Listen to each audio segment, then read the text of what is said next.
Making things or being an artist saved my life. And I'm not exaggerating when I say that.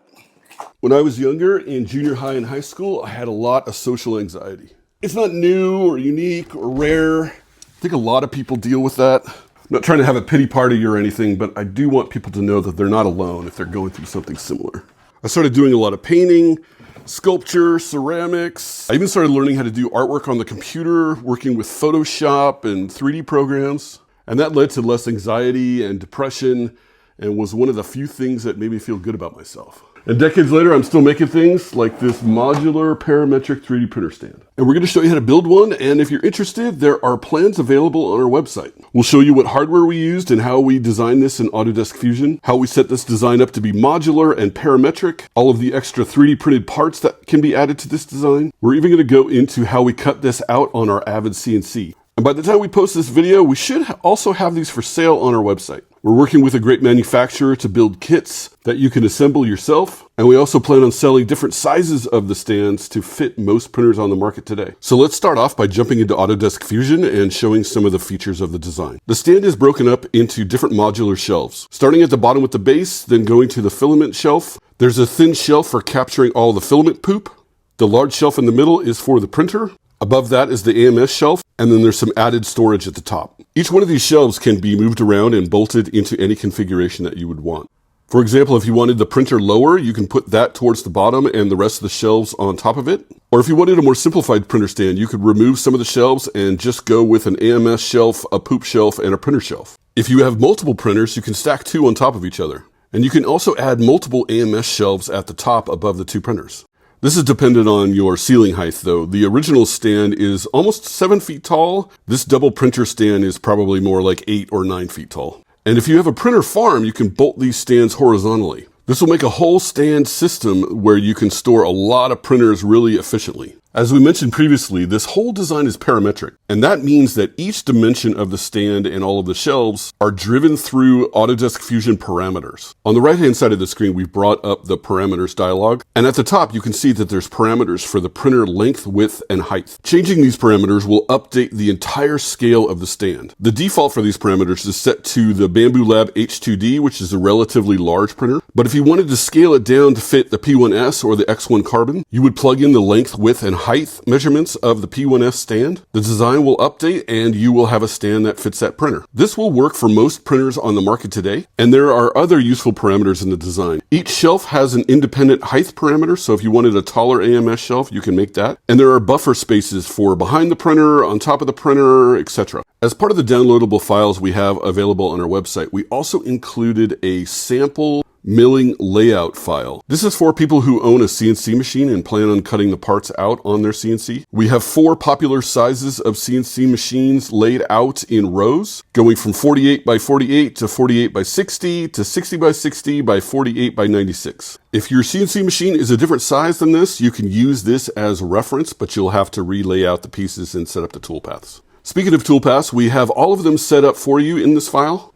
You can use these as reference or examples for your machine, or you can export the G-code straight out of Autodesk Fusion, as long as you have the same end mills and router bits that we have set up in these toolpaths. It's fairly comprehensive, and there's a lot of really good information here for setting up your toolpaths and getting these cut out on your CNC.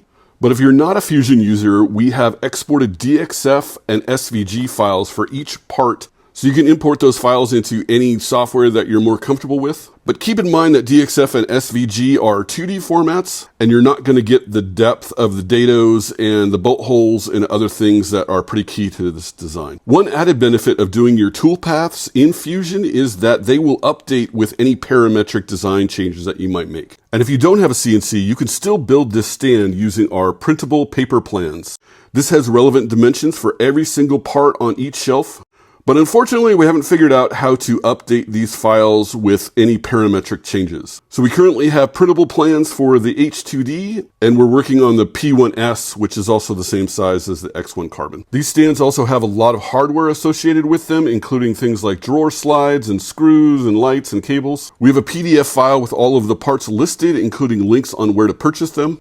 The key component here is the drawer slides. We are using Rockler centerline drawer slides. These work great, and we have pre-drilled holes in the shelves to mount them more accurately. You can use other drawer slides, but keep in mind that the stand has been sized correctly to fit the Rockler drawer slides. Switching to a different drawer slide might mean that the stand design will need to be adjusted to fit them. So that was all the virtual work on the computer. Now we're shifting over to doing all the physical work on our Avid CNC. You don't have to have a CNC to build these stands. You can use our printable plans to get all the dimensions to build them with a traditional table saw and router. It'll probably just take you a little bit more time to do it that way. We've been collaborating with Avid CNC for a few years now and really love their machines. This is a 5x5 foot Pro machine with a 4 horsepower spindle, and it takes about 4 sheets of 1/2-inch plywood to create a small stand for the X1 Carbon and the P1S. The larger stands for the H2D takes about 6 or 7 sheets of the 5x5 plywood. We are looking at trying to optimize the design to make it a little bit more efficient on material usage. We're not going to go in depth into every single end mill or tool path that we've generated to create these, because all of that information is part of the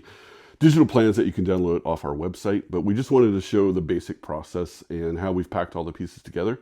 And we use pretty standard techniques to do all of the finishing and post-processing of all the pieces. And if you're like me, you love sanding, and this project is not going to let you down. There are a lot of parts and edges that need sanding and cleanup, so just be happy in knowing that the next several days of your life will be spent working on cleaning up these pieces and getting them ready to assemble. I will say that having a spindle sander like this has been a huge help, and our 3D printable modular sanding block design has been also a huge help here. These are great for cleaning up the edges or adding a little bit of a chamfer to each of the sharp edges. These are also available on our website if you're interested, and they work really well. So once you get all the sanding complete and all the pieces are ready to be put together, we highly recommend gluing them and screwing them. Most 3D printers put out a lot of vibration when they're printing. Having all the parts glued and screwed together really helps strengthen them and minimizes the amount of vibration that's transferred to the stand. All of the stand parts have pre-drilled screw holes, but we didn't add the countersinks because that would require two-sided milling and just take up more time. And use a good quality wood screw like these Sabre Drive screws. We just finished building the stand for Drew over at Whitworks. If you're unfamiliar with Drew, definitely check him out. Check out his channel and his content. I'm a huge fan of Drew's, and he's been a big help in providing feedback on this design and its functionality. So thanks, Drew. Really appreciate it, and I hope you like your stand. We're not going to go step by step on how each shelf is assembled because it's really straightforward. There's dados on each side. You just glue it and screw it all together.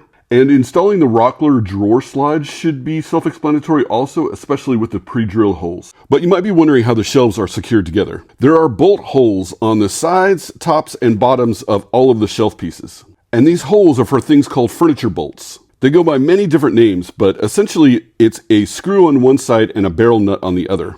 You align each shelf piece together and the holes should also line up. Then the bolts get recessed down in, and as you tighten them, it secures all of the shelf pieces together.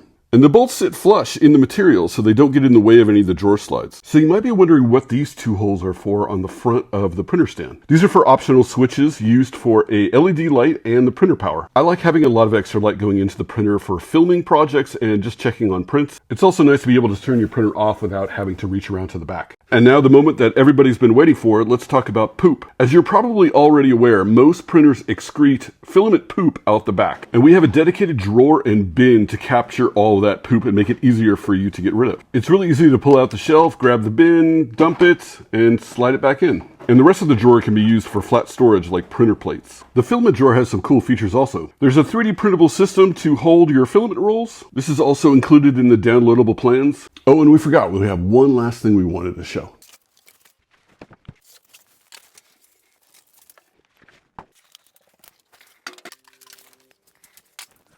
So this is the leveling base, and it also has a 3D printable part. It's basically just a bolt, a threaded insert, and a 3D printable part. You don't have to use these if you don't want to. These are super inexpensive if you purchase them on Amazon.